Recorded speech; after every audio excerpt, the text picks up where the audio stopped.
வணக்கம். தேனி சமையலில் சாம்பார் பொடி ஒரு 3-4 மாதத்துக்கு ப்ரிப்பேர் பண்ணி எப்படி நம்ம ஸ்டோர் பண்ணி வச்சுக்கலாம் அப்படிங்கிறத பற்றி இந்த வீடியோவில் பார்க்கலாம்.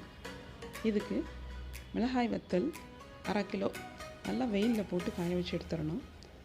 எடுத்து கையில் ஒடிச்சோம்னா ஒடியணும், அந்த அளவுக்கு நம்ம நல்லா காய வச்சு எடுத்துக்கிடணும். கொத்தமல்லி விதை ஒரு 200 கிராம் வாணலில் போட்டு வாசம் வர வரையும் நல்லா வறுத்து எடுத்துக்கிடுவோம். சீரகம் 100 கிராம் அதையும் நல்லா வாசம் வர வரையும் வாணலில் போட்டு வறுத்து எடுத்துக்கிடுவோம். நம்ம கொஞ்சம் கொஞ்சமாக அரைச்சோம்னா நம்ம மிக்சியிலே அரைச்சிடலாம். இப்போ நிறைய அரைக்கிறதுனால மில்லில் கொடுத்து அரைக்க போகிறோம்.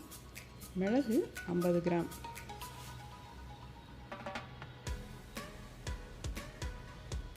வெந்தயம்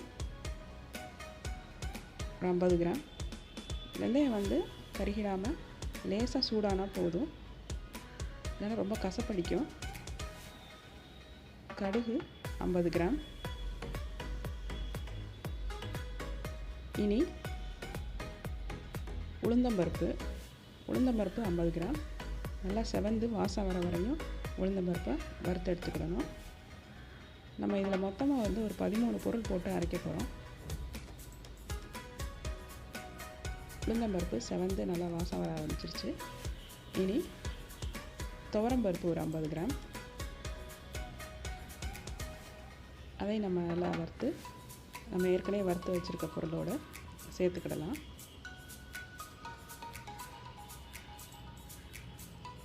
அதுக்கப்புறமா நம்ம கடலைப்பருப்பு போட்டு வறுக்கணும்.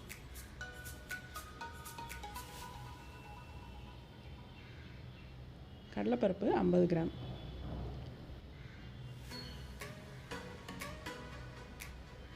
இந்த மாதிரி எல்லா பொருளும் போட்டு அரைக்கும்போது சாம்பார் பொடி நல்லா வாசமாக இருக்கும். கடலைப்பருப்பு வறுபட்ட பிறகு அரிசி ஒரு 50 கிராம். அரிசியை நல்லா பொரிய வறுத்துடணும்.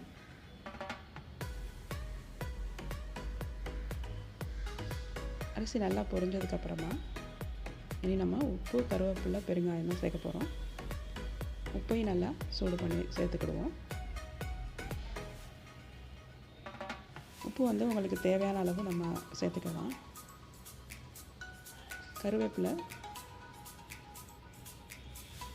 கருவேப்பிலை நல்லா நீர்ச்சத்தெல்லாம் குறைஞ்சி நல்லா மொறுமொறுன்னு வர வரையும் நம்ம வாணலில் வறுத்து எடுத்துக்கிடணும்.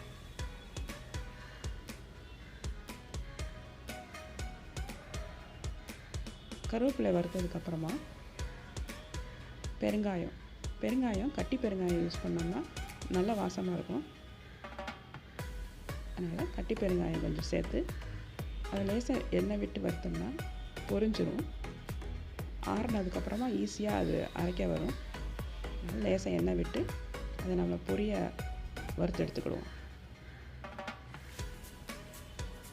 அவ்வளோதாங்க, நம்ம 13 பொருள் இப்போ நம்ம வறுத்து எடுத்துட்டோம். இது எல்லாத்தையும் நல்லா ஒன்றா மிக்ஸ் பண்ணி வச்சுக்கிடுவோம். இதை ஒரு தாம்பாளத்தில் போட்டு நல்லா ஆற விட்டுருவோம்.